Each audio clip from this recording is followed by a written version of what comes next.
I remember to have been very deeply impressed by the exhibition organized on the 50th anniversary of the Bauhaus, big exhibition organized in Germany, which came to France and made a massive impression on me. And I started at that point, around 68, 69, to travel in the old Duck, the old Deux Chevaux Citroën.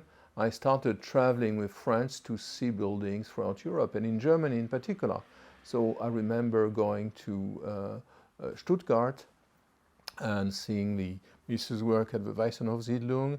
I remember going to Berlin on other trips, going also to a place like Krefeld. America was too far away, but I started being really excited by what was left of Mies's work, which was not in a great shape altogether. The National Gallery was brand new, but besides, there were also buildings which were missing. I remember my first trip in 68 to Barcelona, looking for the pavilion and not knowing it had been demolished. So very sad experience, but so Mies for me was first of all a set of exciting buildings and Mies's experience at the Bauhaus. Then I started to move from architectural design mostly to architecture criticism and being interested in other aspects of Mies's work in the early unbuilt projects. I started teaching the history of architecture, and teaching is the best way of learning. So through teaching a more complex history of the modern movement than the one then being taught on the base of books by Siegfried Giedion or Nikolaus Pevsner or, I don't know, Jürgen Jödicke in Germany, being affiliated with people like Manfredo Tafuri in Italy, who were proposing a more complex, contradictory and critical view of architecture, I started seeing other aspects in Mies's work.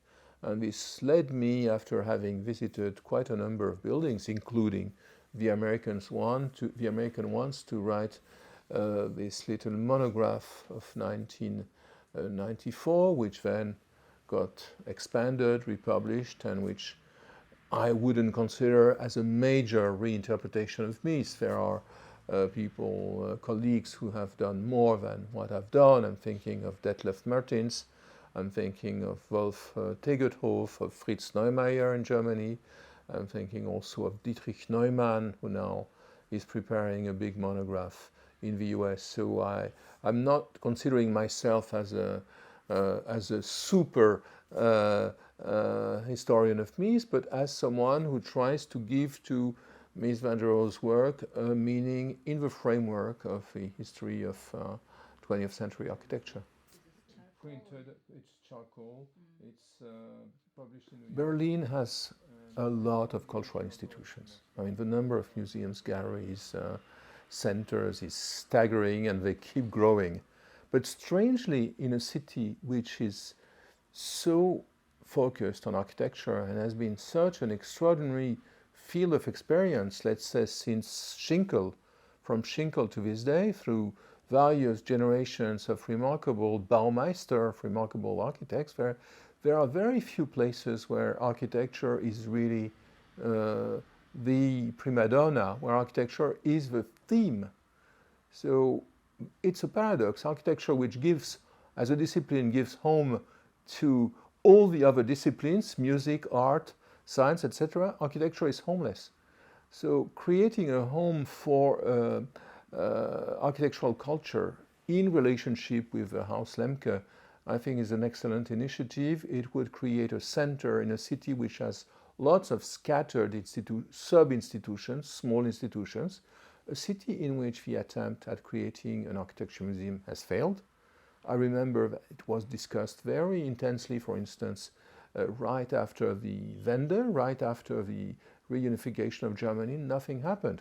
There are great collections of architectural drawings and materials to the city, from the Bauhaus Archiv to the Plansammlung at the TU. So it's a city which has a rich heritage, not only not only of buildings, but also of architectural materials in all its collections, but no place to speak of. So I think that using as a focus point, the Haus Lemke could allow for the making of a specific place where architecture would not only cease to be homeless, where it would be at home, and also where architecture would have the ability of being hospitable, of bringing under its aegis, of bringing other disciplines into a discussion about today's cities, today's buildings, about the world we live in. And of course, a place where the rich heritage, the rich historical heritage of modern architecture in Germany could be discussed. Mies, the work of Mies, of course, the work of Mies in Berlin before the First World War, during the Weimar years, the work of other German modernists, the work of post-war designers on both sides of the divide. So I think there is a lot of stuff to discuss. Germany is also a very active country producing interesting architecture, has been very hospitable to foreign architects who started coming for the Interbau in the 50s, and then again for the IBA in the 80s, and then again after the reunification. So there is something paradoxal in such a rich city from the standpoint of architecture not to have a focal point where this can be discussed, again, as it is the case in many European cities, and even in some German cities where with a museum in Frankfurt, with Architektenkammer very active in promoting public discussion in other cities, with a museum also in Munich. But Berlin really needs a place where which could be identified again with architecture. Building a new structure near a historical one is nothing new. This has happened in many cases. I mean, architecture has been across the centuries also an art of extension, an art of addition. It can be done in a wonderful manner. I would take an example. My favorite example is probably the extension of the courthouse in Göteborg by Asplund, which is a marvelous interpretation, modern interpretation of a classical building. So there are many successful extensions across the centuries and also in the 20th century. But I don't think that the Haus Lemke can withstand a direct extension. It can withstand a neighbor. So what we're talking about is not a directly connected building, which I think would be catastrophe.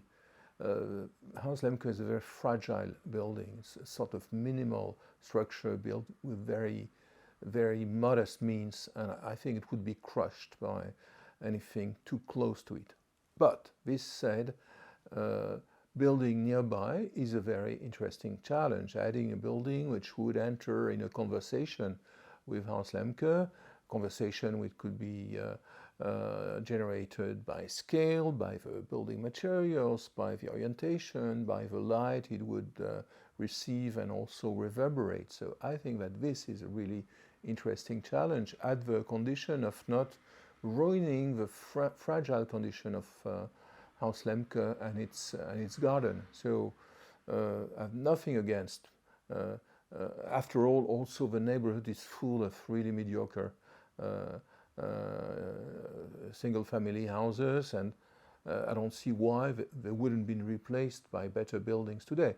So just the connection needs to be done in a subtle manner. Maybe not a direct connection, maybe an underground connection, maybe a temporary connection, maybe one which would be part of an expanded garden. So I think that it's absolutely legitimate to imagine adding something, or rather building a companion. And I would use this term, perhaps a companion building and not an extension or an addition. A companion building which could have a cultural program which would be very significant for the city of Berlin.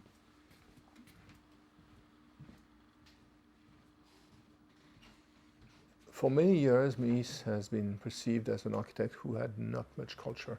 because he hasn't left uh, 40 books like Le Corbusier or dozens of books like Frank Lloyd Wright. He has left barely 40 texts and very short ones.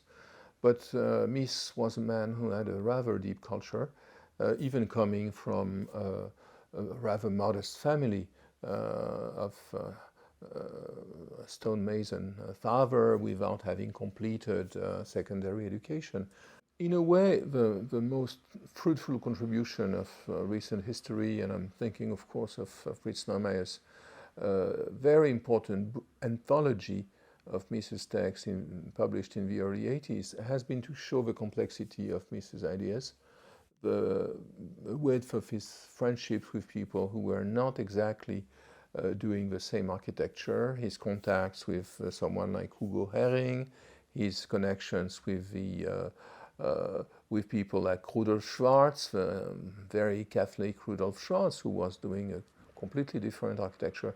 So I think that what we've learned across the years is to have a much more complex understanding of Mises.